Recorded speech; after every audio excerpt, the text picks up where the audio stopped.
Here in South Africa, there are a few facts that we all sort of know, but nowhere has it been documented with references and it being made into an academic document.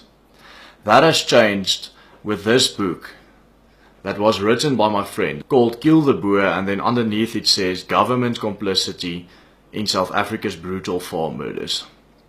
Now, before I talk about the facts inside the book, there are just a few things that I need to point out. Some people are accusing Arends of doing this for the money, of trampling on other people's graves to make a quick buck out of it. And for that reason, I'm going to tell you now that even though Arends has worked on this book for 3 years, he's not going to take any royalties out of it.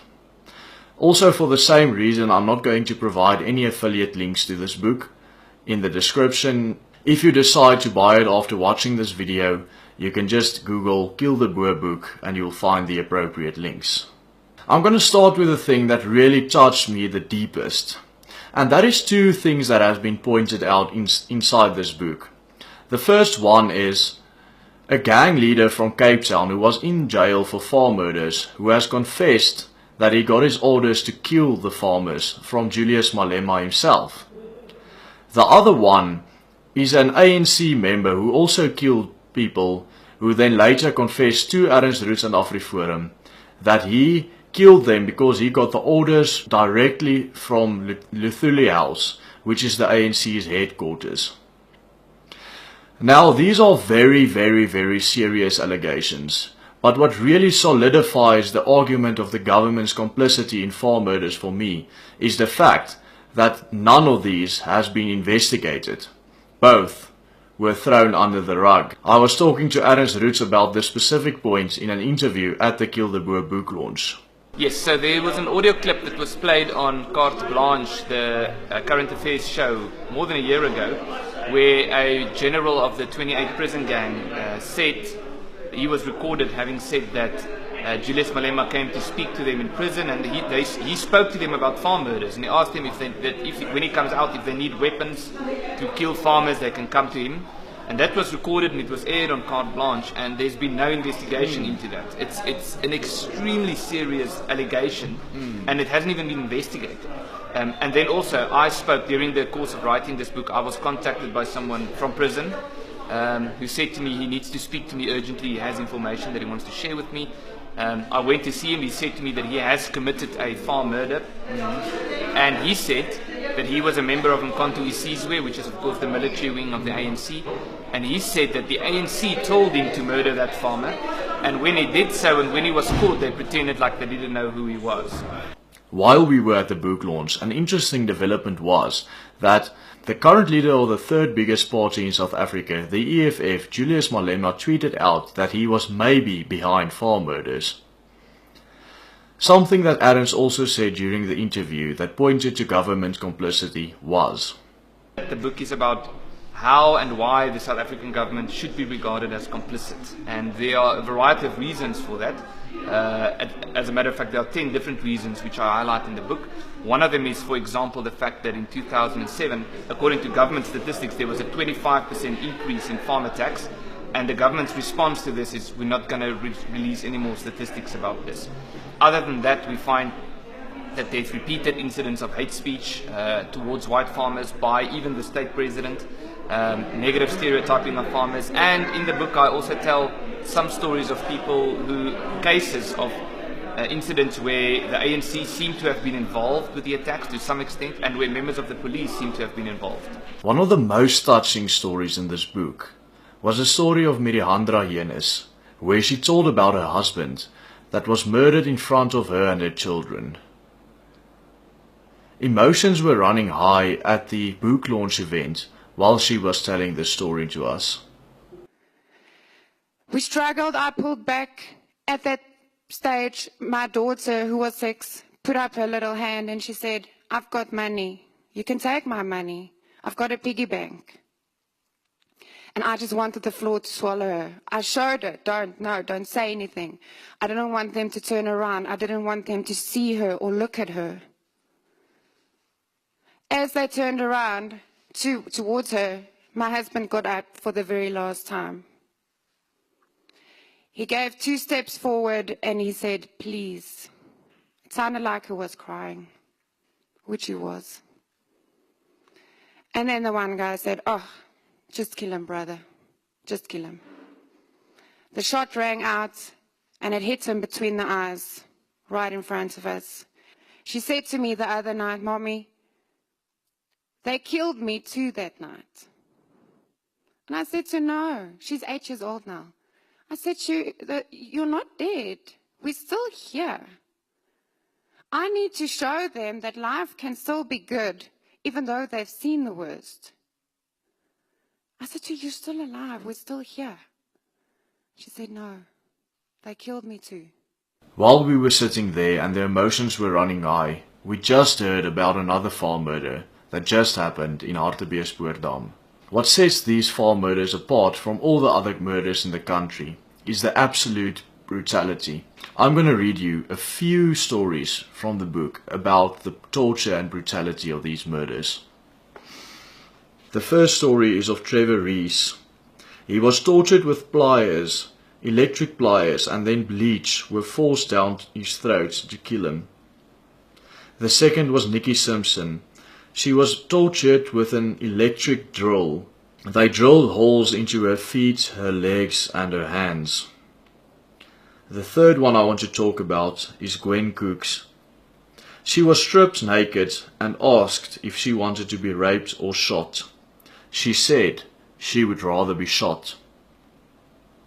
Then she was tortured with cooking oil and melted plastic. This is the exact same kind of torture that was used in ANC terrorist death camps before the takeover in 1994. But I'll talk about that later. Since this book was finished writing, there have been 34 farm murders this year alone. At the event, they read the names and the ages of all of those people out. And what really touched me was the fact that most of them were over 70 years old.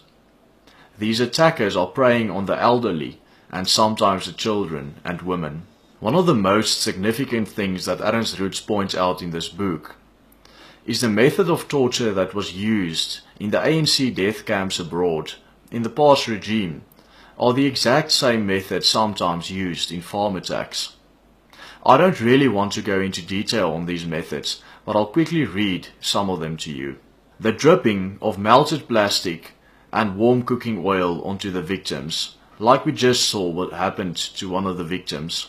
The whipping with electric cables on the soles of feet is another method that is widely used in farm attacks. Another method is called ukumpompa.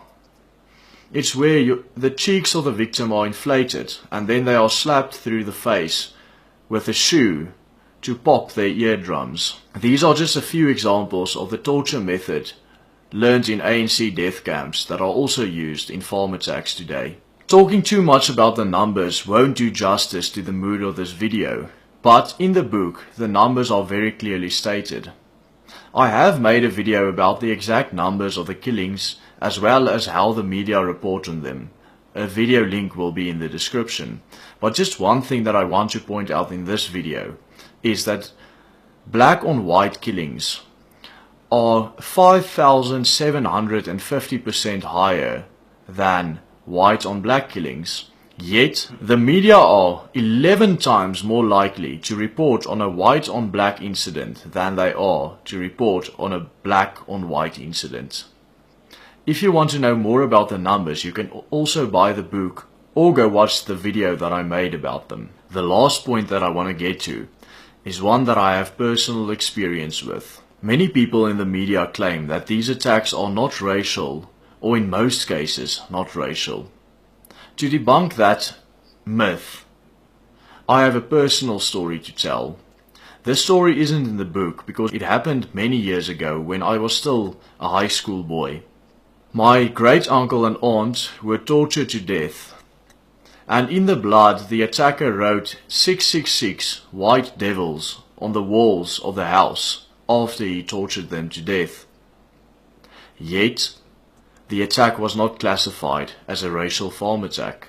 Another event that was talked about in the book is one where the attackers in the farm attack yelled Die, die, white men, viva Julius Malema, while they were torturing the farmer to death.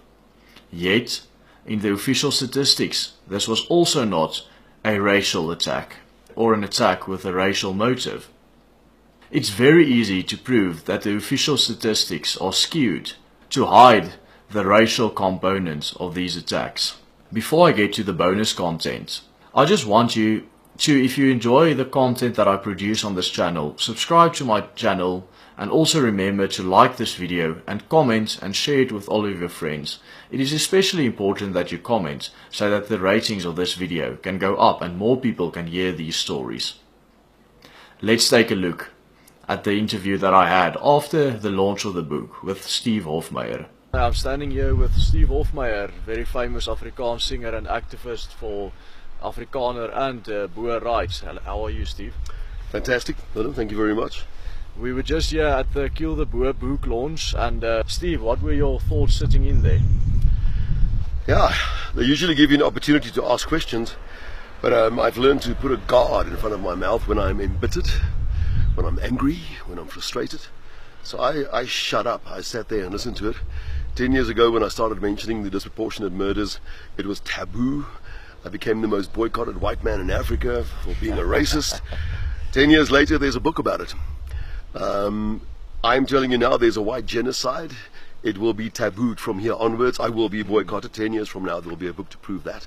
I'm just afraid, as they know, my famous quote is, the problem with the definition of genocide is that it's something that has already happened, and that is too late for me.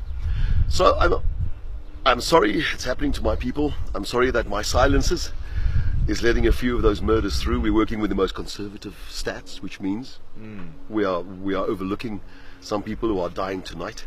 And yeah, my heart is broken for my people. I wish I could fix my people, because then I can fix South Africa, and I'd like to be part of that process when it starts one day. Well, we thank you for that, and as I said on Twitter, you were always my favorite racist. Thank you guys for watching, and please remember to share this with as many people as you can, so that these stories can get out there, and the silence around farm murders can be put to sleep once and for all.